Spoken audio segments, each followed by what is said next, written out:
In order for you to pass your RE5 exam, you need to know all these role players by heart. Hi, welcome to classroom.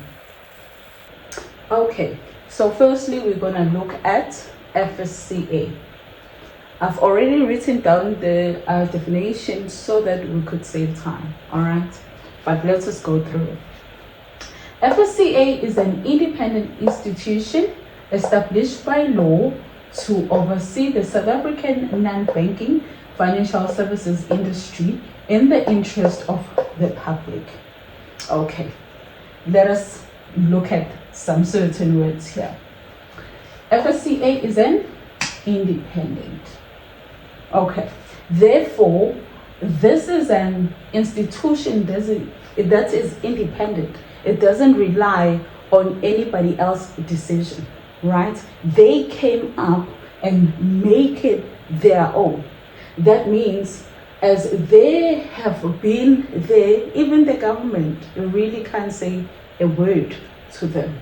Okay, so it is an independent institution established by law. Remember, we're on the other video.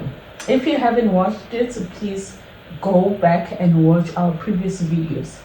We explained that we have FAIS Act. Okay, so remember, Act is actually a law. So this independent institution that was established by law, it is the one that is giving us FAIS Act. Remember, we looked at FAIS Act. We said financial advisory intermediary services, right? So this law, it is now there to oversee what? Our South African non-banking. Why are they saying that? It's because all the FSPs, right? All the FSPs are supposed to be licensed. They're supposed to be authorized in order to operate. Why? So that the public, who is the consumers, who actually what? Purchase the products from FSPs, we are protected. We said FAIS Act, it is there, right, to actually protect the consumers, which is the public, and also to professionalize South African financial institutions. All right, I hope you do understand this definition. It is not so difficult to look at it or to understand it. You have to know that they are independent. They have been established by law, the law that is derived from FAIS Act, or they created FAIS Act, which is the law to oversee South African non-banking financial services industries. Am I understood? I believe so. But you know, if you now know that FAIS Act it came from FSCA, or they actually initiated the FAIS Act, it's going to be easy for you to understand. It's going to be so easy for you to understand. I hope I didn't mess up the definition so that you will jot it down. In the meantime, please like, please share with your friends regarding to this channel, and also subscribe if you haven't. Let us look at so now we are looking at registrar. Okay, so registrar got few names. I'm saying he got few names because this sometimes on an exam they don't ask all the time the questions using registrar. Okay, so sometimes they refer him as commissioner,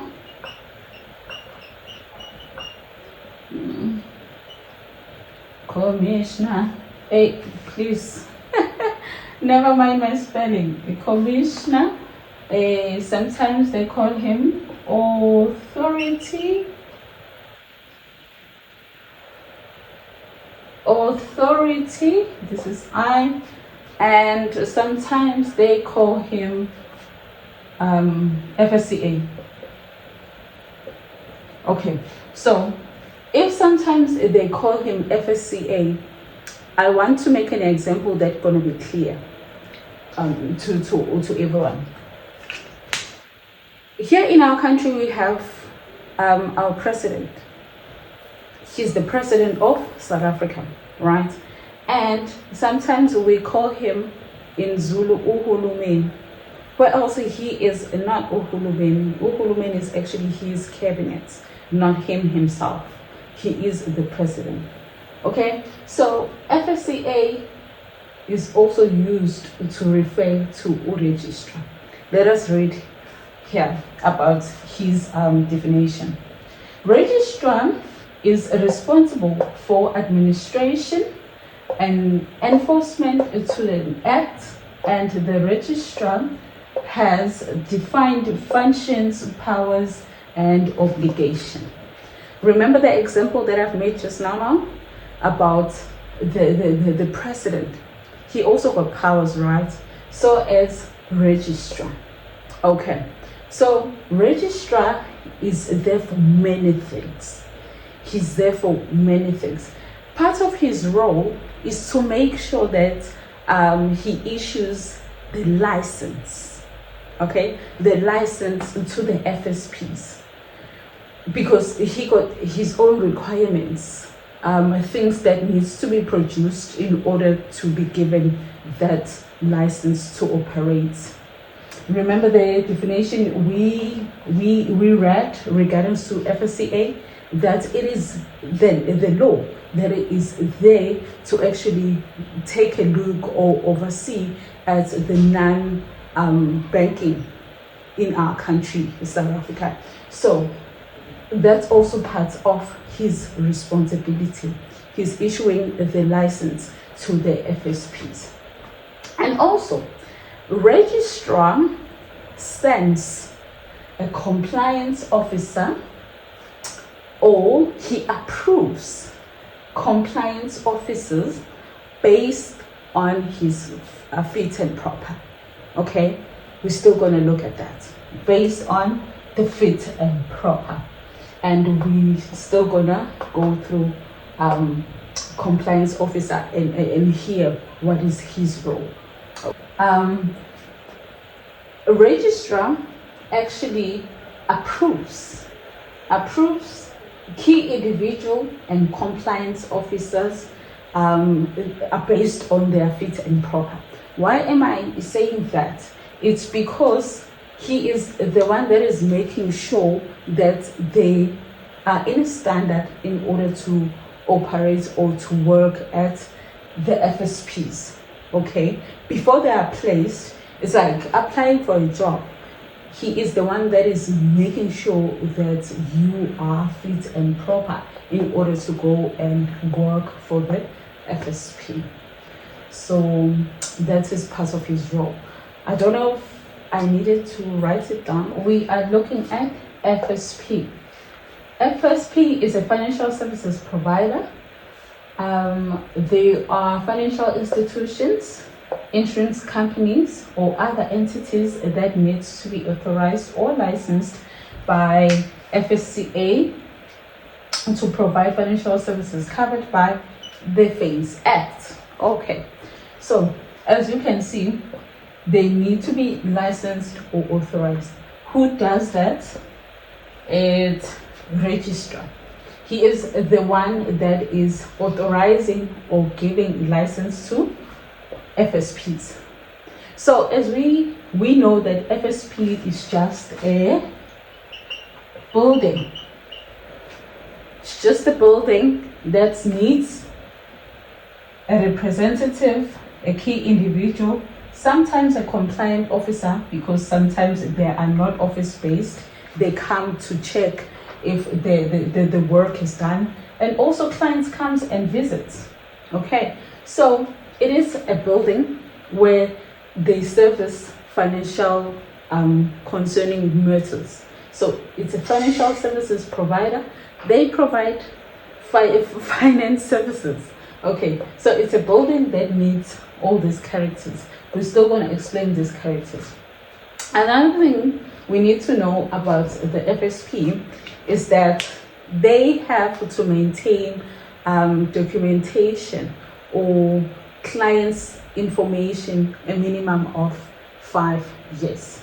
We're still going to look at that when we are talking about the timelines, where we are talking about for how long does the representative is given a grace duration to obtain their RE5. You know, how many months they can work without having a RE5. Okay, so we're still going to talk about it when we are talking about or explaining representative role. Okay, so as you can see, FSP is a building that actually services financial matters. So now we are looking at representative. Okay, representatives are employed or mandated by the FSPs to provide financial services to clients. Okay, they are servicing clients and they are employed or mandated. So when we look at mandated, we're looking, it could be they are employed partially. They are employed partially or contracted. Okay, and remember, a representative is representing. Okay, is representing an FSP. Whatever they do things according to the FSPs. So it could be under FSP's laws, terms and conditions, contract-based, missions, you know, all that. So whatever they do, they're not doing it out of themselves, but they are doing it representing the company. Okay, so another thing, they work for a licensed FSP. We always going to emphasize this thing of a licensed FSP, because remember, FSCA is the one that authorizes or professionalizes the financial industry, you know. So all the time they need to obtain a license from FSCA. Okay, and another thing I'd like us to look at.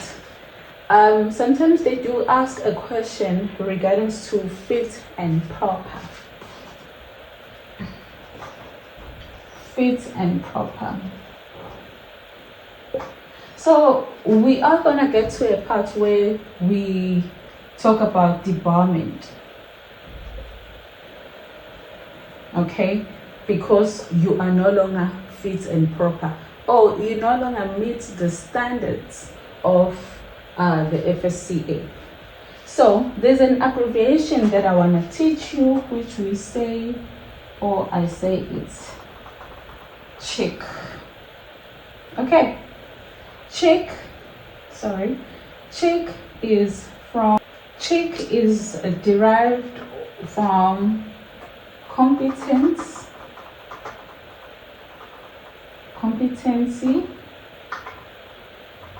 honesty, integrity, and CPD points.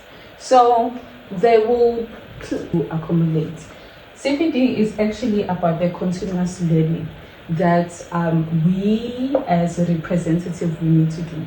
There are points, we're still going to look at it into details. It's not complicated, and they don't usually ask questions regarding to CPD. Or I think they have, I think it's one, but when we are going through the questions and answers, we are gonna do one and see. But under the multiple choice, as I've mentioned, they do write these, and then they add something else. That maybe they say a representative must be competent, integrity, honesty, and have CPD points, maybe the last part they add must be healthy, you know, then they say choose Roman figure 1, Roman figure 2, or Roman whatsoever. And then is it, let me show you like this. let me show you. I hope you already written this down.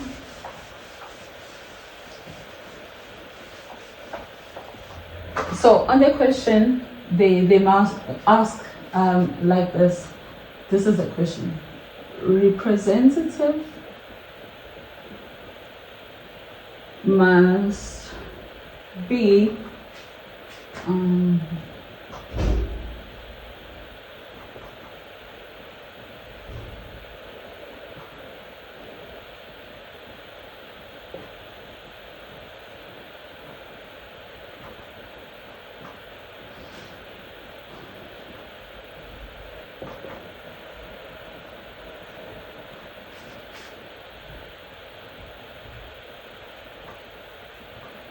and then they say the answers A, sorry,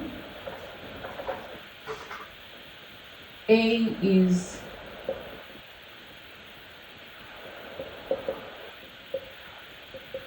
B is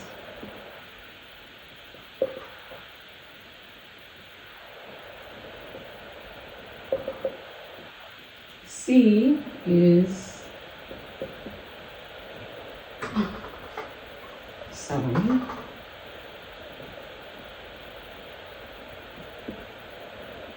oh, okay, let's do it like this.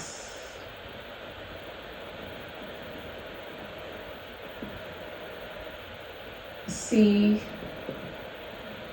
and then D, they say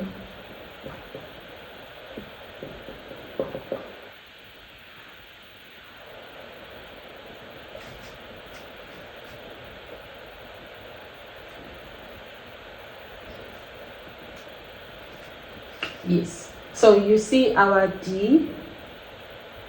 Where is our honesty? Honesty, competence. We forgot to mention competence. I can tell something is missing.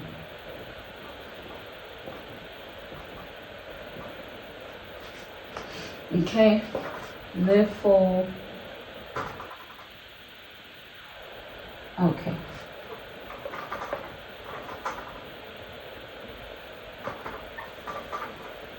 It's 1, it's 3, it's 4, and 5.